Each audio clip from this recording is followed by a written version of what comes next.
Evangelio según San Marcos, capítulo 16, versículos del 14 al 20. Marcos 16, versículos del 14 al 20.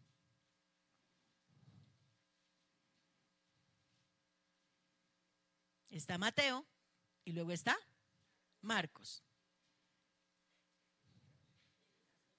Nuevo Testamento. Y si ya encontraste, colócate sobre tus pies. Marcos capítulo 16, del 14 al 20. ¿Listos? Dice el Señor en su palabra: finalmente se apareció a los 11 mismos, estando ellos sentados a la mesa, y les reprochó su incredulidad y la dureza de su corazón, porque no habían creído a los que le habían visto resucitado. Y les dijo: id por todo el mundo y predicad el evangelio a toda criatura. El que creyere y fuere bautizado será salvo, mas el que no creyere será condenado. Y estas señales seguirán a los que creen: en mi nombre echarán fuera demonios, hablarán nuevas lenguas, tomarán en las manos serpientes, y si bebieren cosa mortífera no les hará daño. Sobre los enfermos pondrán sus manos y sanarán. Y el Señor, después que les habló, fue recibido arriba en el cielo y se sentó a la diestra de Dios.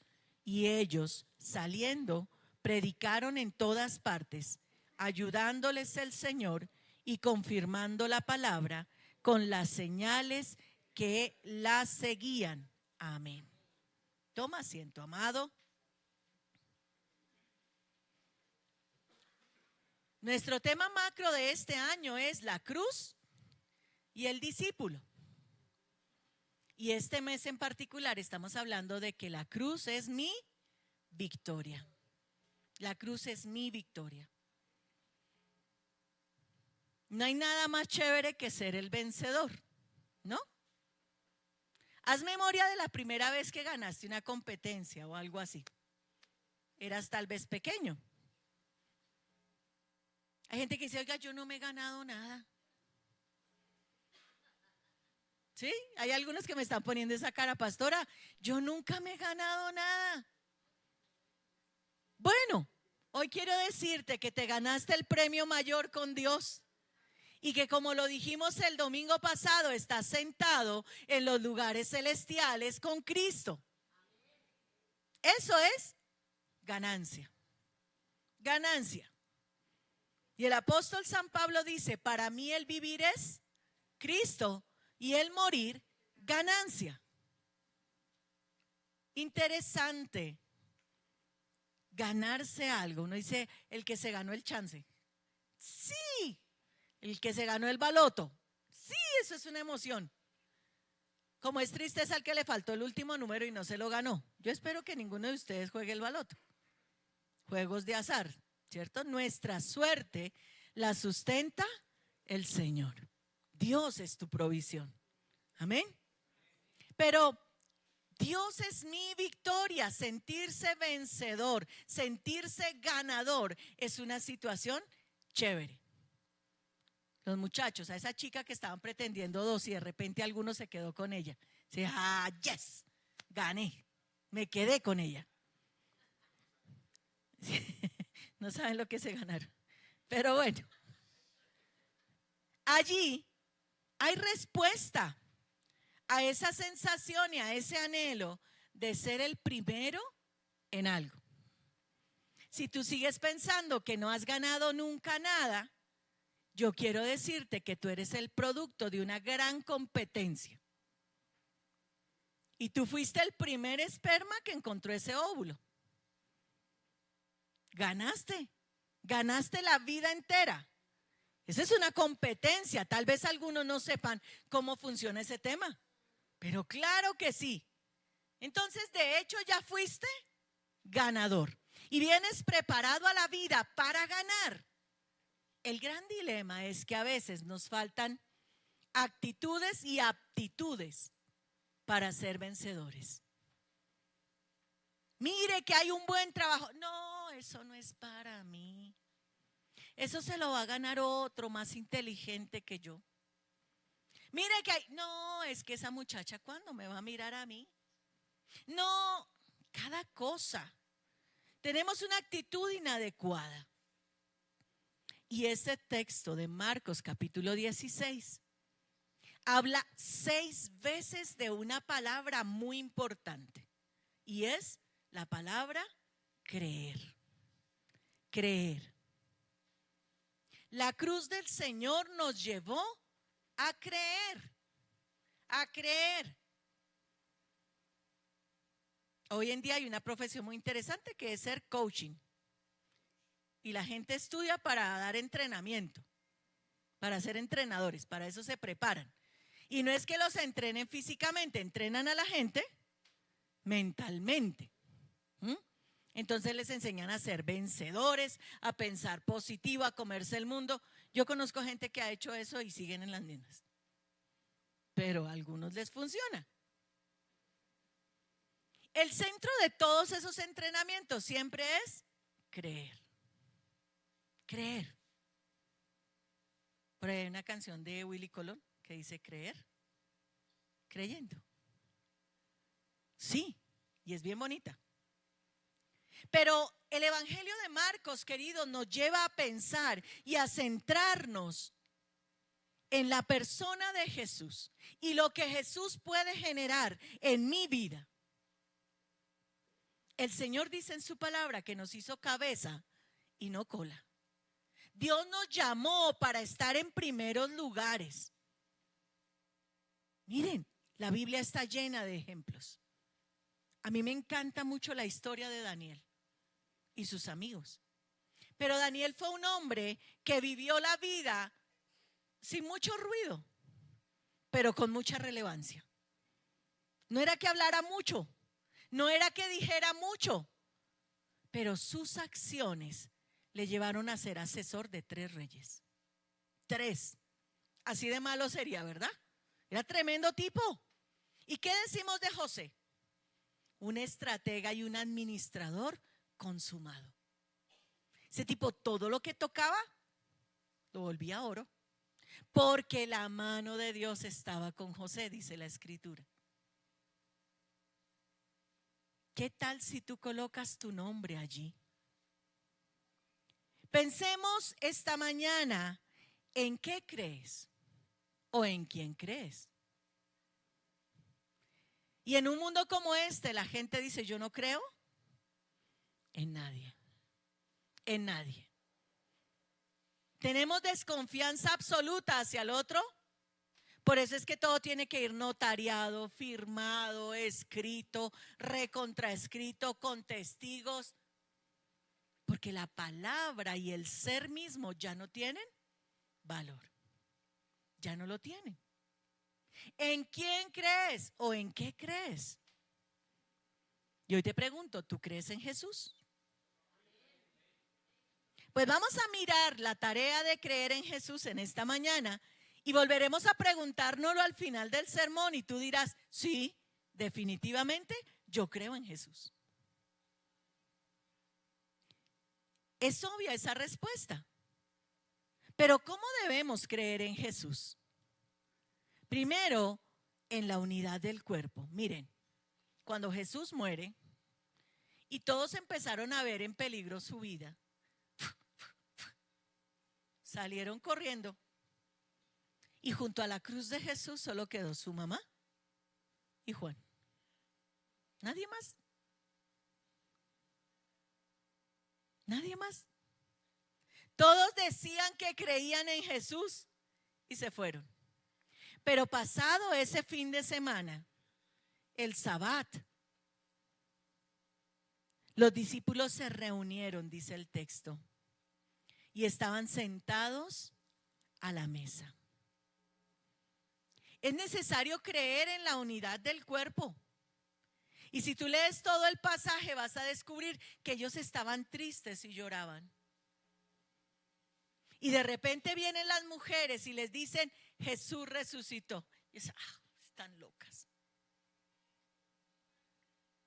Y los caminantes de Emaús se lo encontraron y también dijeron, están locos.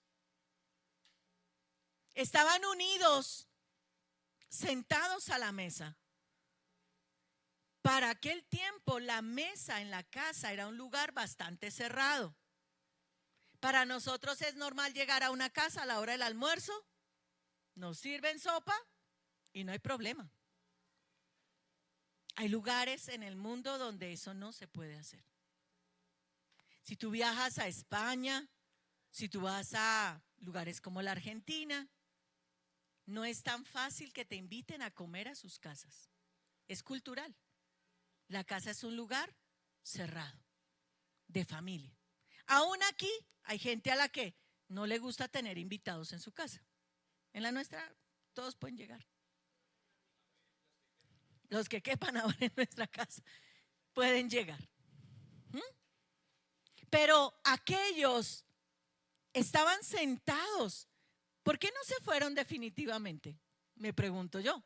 Y le pregunto al texto. Finalmente se les apareció a los 11 y ellos estaban sentados a la mesa como una familia. Creer en Jesús es creer en la unidad de su cuerpo. Creer en Jesús es creer en la unidad de la iglesia. Pero a veces partimos de cosas como lo que iniciamos hoy diciendo, no conocemos a nuestro hermano y a nuestra hermana. No les conocemos. No sabemos quiénes son, en qué trabajan, qué hacen, qué les gusta, qué no les gusta. ¿Cómo está conformada su familia? Estos días, queridos, falleció alguien que asistió a nuestra iglesia algún tiempo. Yo sé que ustedes, algunos le conocieron, a Omaira. Murió de cáncer. Y yo decía, qué fuerte Dios. Porque se fue y se fue. Nadie más tuvo contacto. Yo algunas veces seguía hablando con ella, pero finalmente había cambiado su ritmo de vida y sus situaciones y nos alejamos mucho. Dice uno, en estos momentos tan fuertes, hubiera sido lindo poder estar ahí. Querido, quita las barreras, quita el miedo. Finalmente, no somos crédulos, pero podemos ser abiertos a los demás. Dales del amor que Dios te ha dado. No salgas puerta afuera el domingo. El protemplo es una actividad que tiene dos funciones. Primero, que tú colabores con los fondos de la iglesia.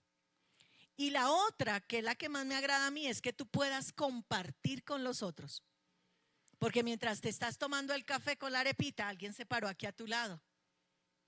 Ese es el momento de acercarte a él o a ella. Ese es el momento de enriquecer tu relación por 3,000 pesos. O por 4,000. Siempre me invitan, ¿ven? Ya se dieron cuenta.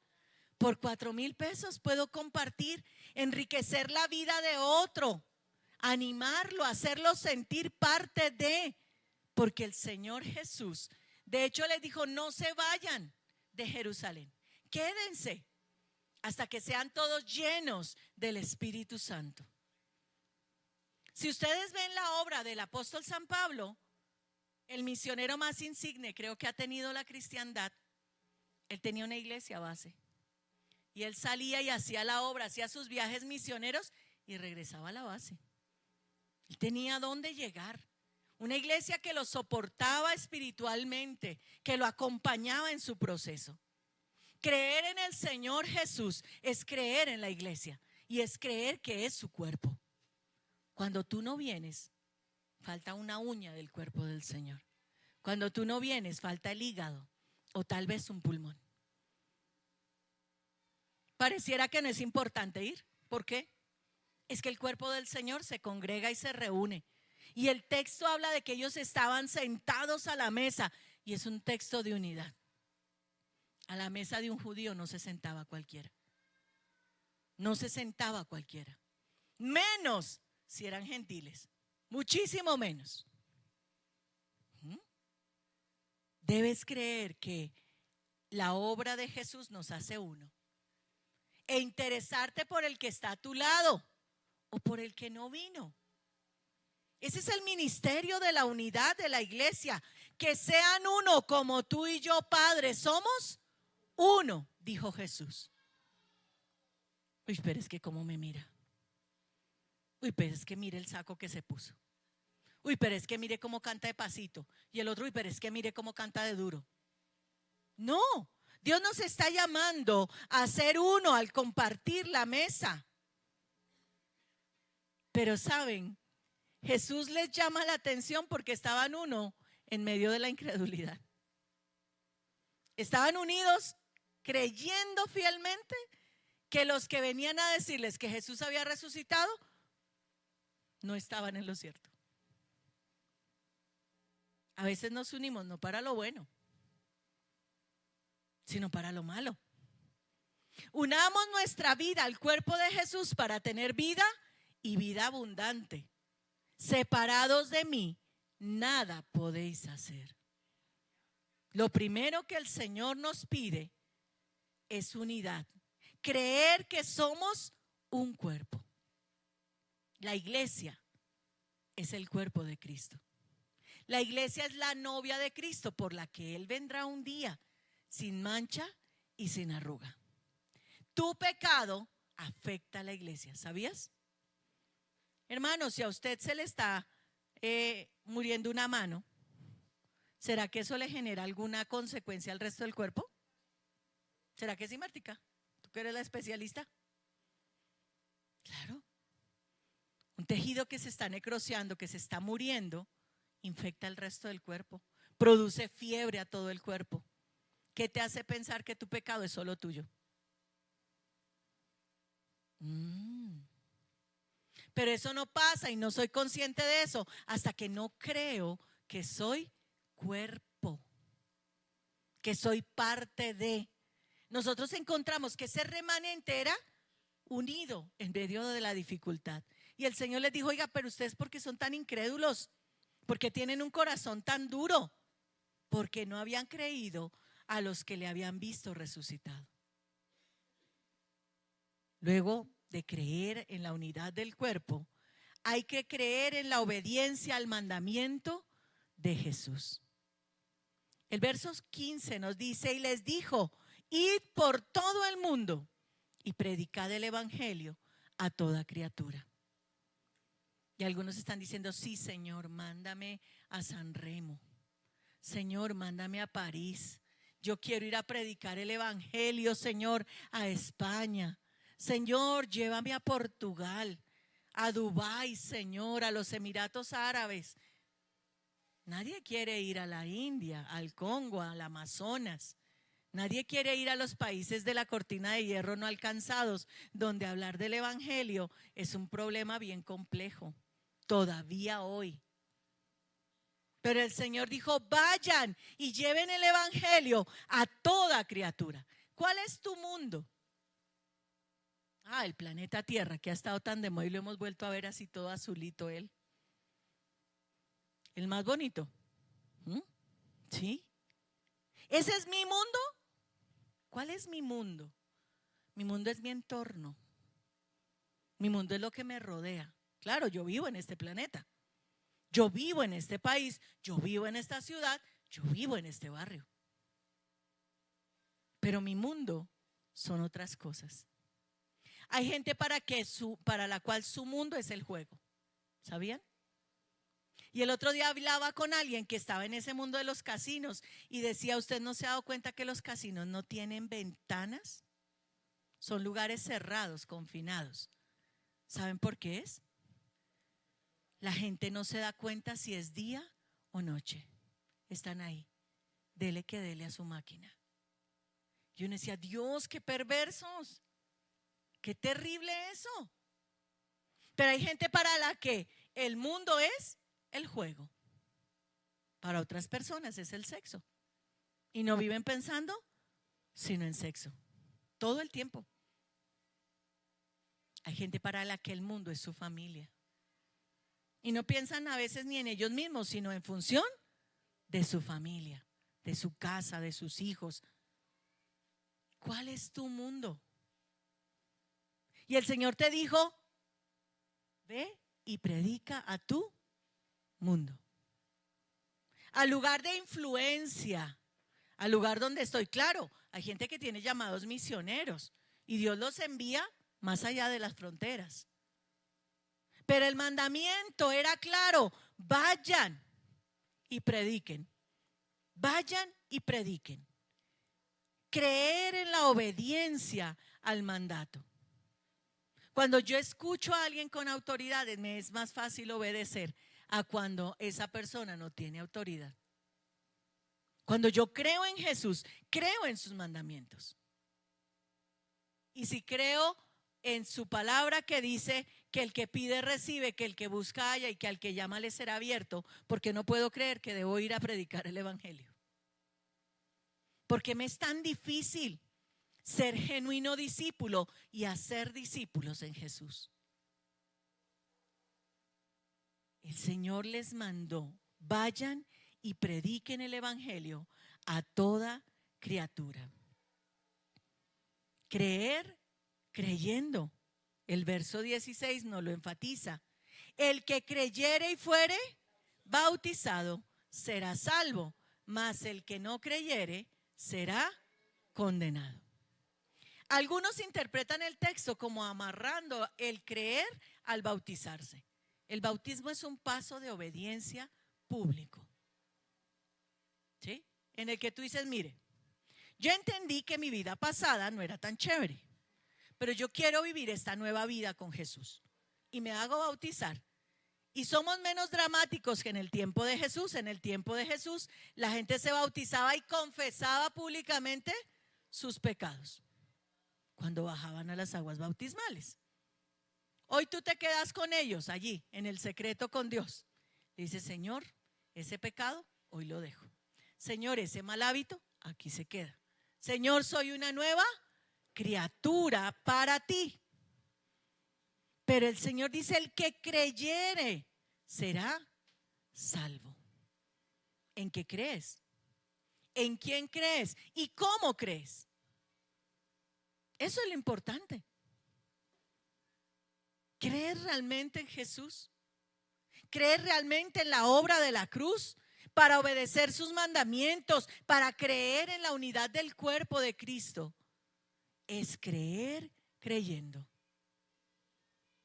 Con evidencias, con hechos, con acciones, queridos. Son tus obras las que hablan. ¿En qué crees? ¿En qué crees? Hay gente que cree que la sábila es de buena suerte, ¿no? Y amarran la sábila con un hilo rojo y lo cuelgan ahí detrás de la puerta. Hay gente que cree que hay que ponerle una herradura para que sea más todavía la bendición sobre la casa. Hay gente que cree que en la Cruz de Mayo, si le cuelgan una bolsa con lentejas, maíz, arroz, nunca les va a faltar la comida. Por lo menos tienen una reserva, digo yo. Si algo les falta, pues cocinan lo que tienen en la bolsita. Pero tenemos muchas creencias. Depende mucho de nuestro mundo, de lo que es nuestro mundo, queridos. Pero creer creyendo es creer que Jesús se encarnó por ti y por mí, que se hizo hombre para entender nuestras necesidades. Creer creyendo es creer que vivió como uno de nosotros para salvarnos. Y vivir como uno de nosotros no fue fingir ser hombre, es ser totalmente hombre. Con las mismas tentaciones tuyas, querido. Con las mismas tentaciones nuestras, queridas. Soledad, el deseo de repente de cuando le ofendían decir: wow, a este lo voy a desaparecer así. ¿No tenía el poder para hacerlo? Claro que sí. La obra de encarnación no solo tiene sentido en función de la cruz, lo hemos dicho muchas veces, tiene todo el sentido en función de que nosotros seamos comprendidos por el Dios eterno que no participa de una naturaleza tan frágil como la nuestra. el Creador haciéndose criatura. Y hay que entender que Cristo vivió como uno de nosotros. Creer que Él cambia nuestra vida y por eso nos bautizamos. Creer que no hay nada en mí que Dios no pueda ayudarme a corregir. Que no hay nada en mí que Dios no pueda renovar. Estos días estaba atendiendo a una persona con un tema muy complejo de pornografía. Ese es un hábito muy fuerte, muy complejo. Y ha deteriorado mucho su vida. Pero hay que creer en la obra de la cruz y creer en lo que el Señor puede hacer. A veces limitamos a Dios a cosas sencillas y no vemos la trascendencia del Dios que nos puede recrear, hacernos nuevas criaturas. Y el bautismo lo que simboliza es eso: muero a mi vieja naturaleza y resucito a una nueva. Por eso nuestro bautismo no es un bautismo por aspersión, te rociamos agüita, sino que representa. El bautismo no salva, queridos, no. Es un símbolo y es testimonio a los demás de mi decisión de ser una nueva persona. Hay que creer también en las evidencias de su obra en nosotros. Miren lo que dice el versículo 17. Y estas señales seguirán a los que creen. Wow, señales. ¿Qué es una señal? Una marca, una muestra. Unas señales. Recuerdo cuando mi mamá tejía, ella ponía un hilito. Aquí voy y a partir de ahí hay que contar tantas. Eso tiene su gracia, el tejer. Unas señales, no pases, ¿cierto? Unas señales, conduzca por la derecha. Unas señales, esta es la puerta de salida. Estas señales, estas marcas, estos avisos, cosas tan evidentes que con que solo tú las veas sabes lo que significan. Cuando está el plato con el tenedor y el cuchillo, en la señal uno que dice, restaurante, restaurante, se acerca al restaurante. O los que conducimos y la gasolina está bajita, uno lo que espera encontrar es el tanquecito de la gasolina, por favor. Son muestras tan evidentes que tú no necesitas que nadie te las explique. Nadie. Pues las evidencias en tu vida deben ser de la misma manera. Estas señales seguirán a los que creen. Se te tiene que notar que eres hijo de Dios, porque tú no te portas como los demás se comportan. Porque tú no vives bajo las normas del mundo, tú andas contracorriente. ¿Y qué es más difícil? Claro que sí. Pero el cristiano vive contracorriente. Todo el tiempo la iglesia de Dios ha vivido contra la corriente del mundo, porque no somos del mundo, dijo Jesús, como tampoco Él era del mundo. No hacemos excentricidades ni cosas raras, pero hacemos frente, sí, al pecado, a la maldad, al dolor, al sufrimiento, a la injusticia. La iglesia tiene que levantar su voz frente a todas esas cosas, queridos. Y no salimos con carteles a gritar en la Plaza de Bolívar. Transformamos nuestro entorno. Id y predicad por todo el mundo. Mi mundo. Mi mundo. Las evidencias del que cree están en él. Y ahí están las señales. La primera, autoridad sobre el mundo espiritual. ¿A cuánto les gusta hacer liberaciones? Ay, no, pastora, eso es feo. No andamos buscando demonios en todas las cosas, pero la iglesia deberá estar preparada espiritualmente para esos eventos. Claro que sí. El Señor dice en su palabra, en mi nombre echarán fuera demonios. Esa es una verdad natural y real en la vida del cristiano. Jesús evidenció endemoniado. ¿Se acuerdan el del muchacho que lo trajo el papá y le dijo: ten misericordia de mi hijo?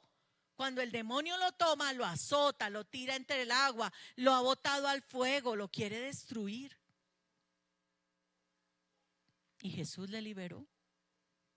Es una verdad que la iglesia hoy por hoy, para parecer muy evolucionada, poco toca y poco habla de ella.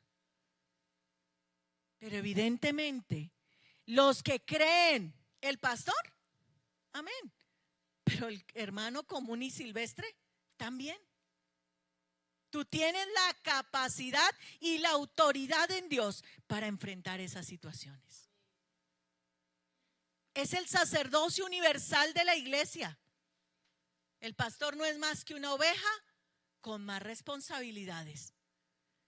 Ni está 3 grados espirituales por encima de ti, ni tiene más habilidades que tú.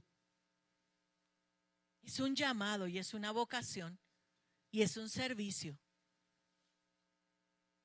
Dios nos hizo a todos con la misma autoridad. Ahí el texto es claro. El que creyere echará en mi nombre demonios. Fuera. En el nombre de Jesús, no en mi nombre. Porque también hay una escena allí, ¿no? En la Biblia. Y me encanta. Aquellos que dijeron: ay, nosotros también vamos a sacar demonios así de chévere. Y dice que el demonio se les vino y los golpeó, y ellos le decían: en nombre de Jesús, el que Pablo predica. Y dijeron: a Jesús conocemos y sabemos quién es Pablo, pero ¿y ustedes? Estos no creían, estos no habían tenido un encuentro genuino con Jesús, y ahí estuvo el problema. Dice que les dio una mano ese demonio. ¿Sí? ¿Qué se van a meter conmigo si ustedes no tienen autoridad? Entonces la iglesia ha relegado esa tarea a ciertas personas porque son más espirituales. ¿Y a ti qué te falta para ser más espiritual? ¿Cuál es el tema? Si yo creo en Jesús, si yo creo en la unidad de la iglesia, si yo creo en obedecer sus mandamientos, yo debo creer creyendo en la obra de Jesús en mi vida, y debo creer que también tengo autoridad. Si te preguntara de nuevo si crees en Jesús, ¿responderías tan vehementemente como al principio? Creer en esas evidencias de Jesús en mí, hablar nuevas lenguas, creer en la renovación de mi mente y en la capacidad para aprender cosas nuevas. Hermano, ese dicho del loro viejo no aprende a hablar es mentira, porque cuando yo creo en Jesús puedo aprender todo lo que yo quiera. Un nuevo idioma. Hay una historia muy interesante de un pandillero puertorriqueño de los años 70. Se llama Nicky Cruz. Del libro Corre, Nicky, corre. Y fue evangelizado por David Wilkerson. La historia es bien hermosa. Y a este hombre, después de su conversión, lo invitaron a predicar a una iglesia anglo en Nueva York. Pero él no hablaba nada de inglés. Él solo hablaba su chapuceado español puertorriqueño. Y dice que cuando él se subió, él dijo: yo les voy a predicar en español, que es lo que sé. Pero la gente escuchó el mensaje en inglés. Y Dios le dio la palabra de manera sobrenatural. Dios no es historias, querido. Dios es verdades. Dios es milagros. Dios es realidades en tu vida. Solo debes creer. Solo debes creer. Tú crees que crees. Tú crees que crees. Pero cuando miramos la dimensión de lo que implica realmente creer, nos damos cuenta que no creemos. Que ese es el gran dilema de la iglesia hoy. Somos incrédulos. El Señor podría, de cuerpo presente, hoy llamarnos la atención y decirnos: ustedes son incrédulos y duros de corazón. ¡Qué fuerte! ¡Qué fuerte! Me encanta este texto porque nos lleva de manera circular una cosa con la otra. Una cosa con la otra. Creer en las evidencias de una renovación espiritual. Hermano, Dios nos hizo maravillosamente inteligentes, brillantes. El dilema es que tú debes entenderlo y asumirlo. Deja de hablar feo de ti, de que no puedo aprender, de que no voy a ser capaz. Estoy haciendo una manualidad. Ahora mi último desvare y entretención es bordar en mis tiempos de ocio. Y estoy haciendo un bolso para alguien, bordado. Entonces ya terminé una cara, estoy haciendo la otra. Pero anoche yo observaba que las primeras flores que hice no son tan bonitas como las últimas. Y es que he ido perfeccionando técnicas y tácticas para hacer mis flores. Si espiritualmente tú empiezas a trabajar con Dios y a practicar tu vida espiritual con el Señor, tus obras irán mejorando, tu talento y tu gracia en Dios van a ser perfeccionadas de tal manera que tú vas a decir, wow. Yo recuerdo mi primer sermón, hablé de Moisés. A mí me encanta Moisés. Ese fue mi primer sermón en la iglesia. Yo tenía 14 años. 14 años. Y digo, wow, tú eres misericordioso, Señor. Qué bueno fuiste. ¿Sí? No dije ninguna barbaridad, pero en esencia uno entiende que hay muchísimas más cosas que pulir y apropiar en el sermón. Cree creyendo. Cree creyendo. Cree que debes creer, cree que el Señor no miente, que puedes confiarle tu vida al dador de la vida. Dios no te va a dar nada malo. Muchachos, los que están esperando una pareja, mire, créale al Señor que se la va a dar justo como usted la necesita. No ande buscando por el mundo y picando aquí y allá, desgastándote, desvalorizándote. Cree que Dios tiene resuelta tu vida. Ahora, tú haces lo tuyo, claro que sí. Sé amable, sé gentil.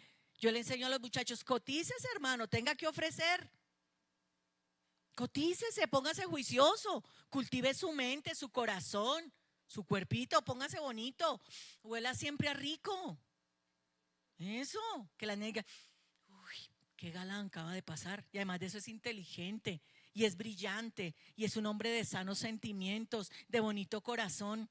Nenas, lo mismo.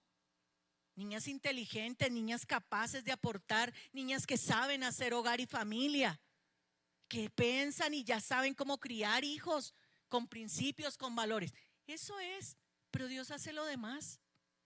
Lo que para ti es imposible, para Dios es posible.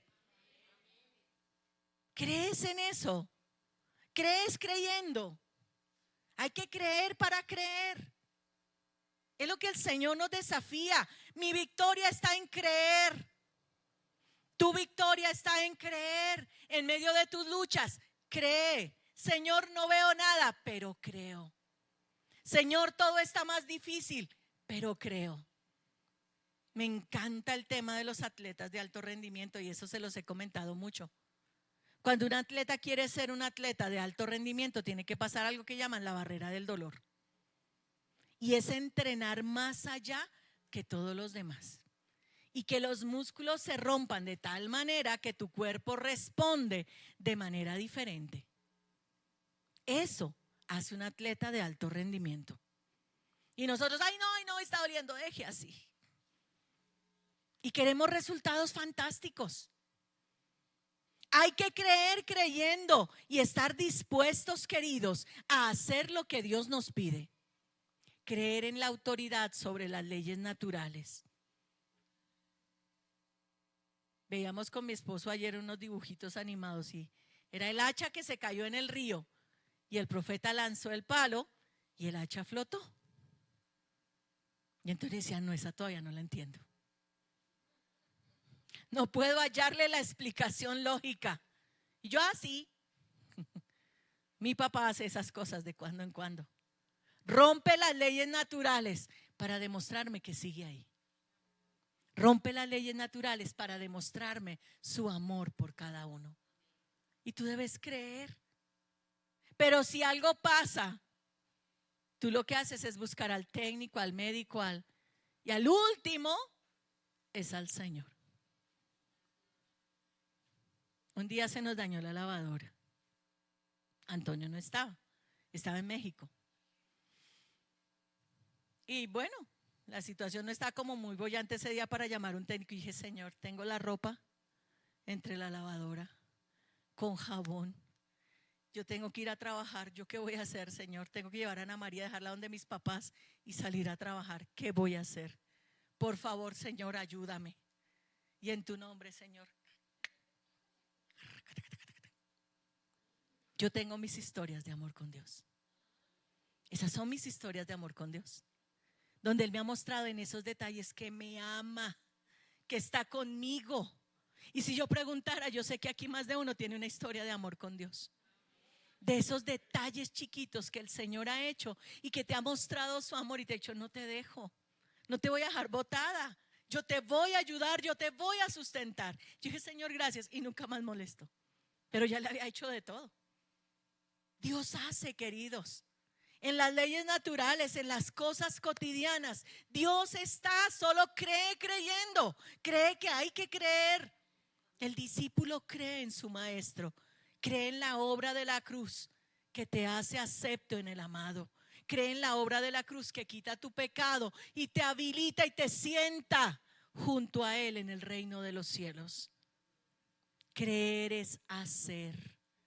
Y dice el texto, y con eso termino en esta mañana. Y el Señor, después que les habló, fue recibido arriba en el cielo y se sentó a la diestra de Dios. Y ellos, saliendo, predicaron en todas partes, ayudándoles el Señor y confirmando la palabra con que las señales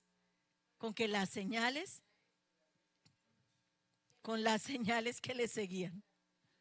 Amén. Ese es el Dios a quien servimos. Él te desafía y te invita. No te deja. Si vas a orar por un enfermo, hazlo con fe. Cree que va a ser sano.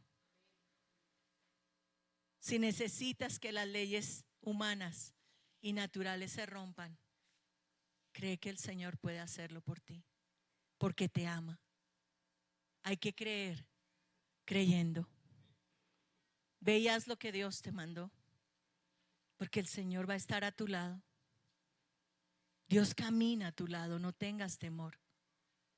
Cualquiera que sea tu circunstancia, solo déjala en las manos de Dios.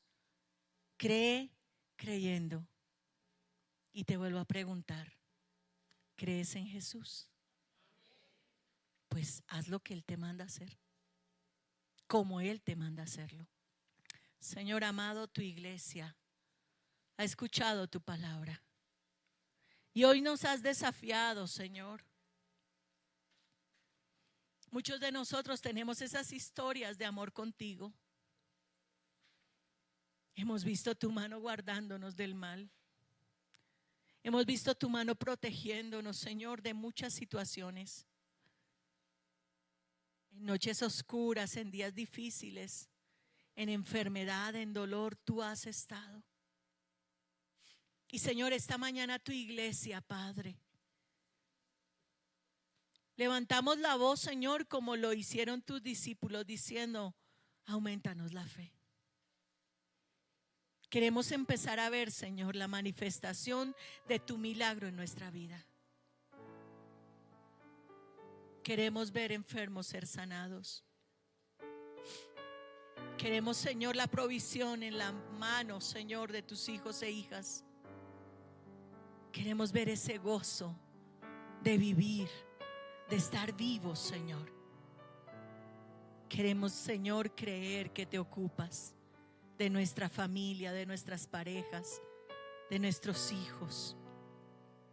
Queremos creer que tú te ocupas de nuestra nación, porque necesita tu intervención, Señor. Queremos creer creyendo. creyendo, Señor. No queremos ser incrédulos, sino creer. Padre, déjanos ver tu gloria. Yo te pido que en esta semana, Señor, de manera especial, tú dejes a tu iglesia ver tus milagros. Que esta semana, Señor, como respaldo a tu palabra proclamada, tú dejes ver a tu iglesia milagros en sus vidas, Señor. Padre Dios, creemos en ti, no por lo que somos, sino por tu grande amor. Creemos en ti, Señor, y en tu milagro, no por lo que hacemos, porque haciendo más o haciendo menos igual nos amas. Creemos en ti porque tú, Señor, das palabra de vida. La victoria de la cruz es creer. La victoria de la cruz en nuestras vidas es confiar en el resucitado, el que se levantó de los muertos, el que rompió todo pronóstico y ahora es Rey, Señor, y gobierna sobre cielos, tierra y mar y todo cuanto en ellos hay. Señor, creemos en ti, en la posibilidad que nos das de ser nuevas criaturas. Gracias, Jesús. Gracias, Dios. Gracias, Señor. Por favor, aumenta nuestra fe. Por favor, Señor, déjanos creer. Gracias, Jesús. Amén.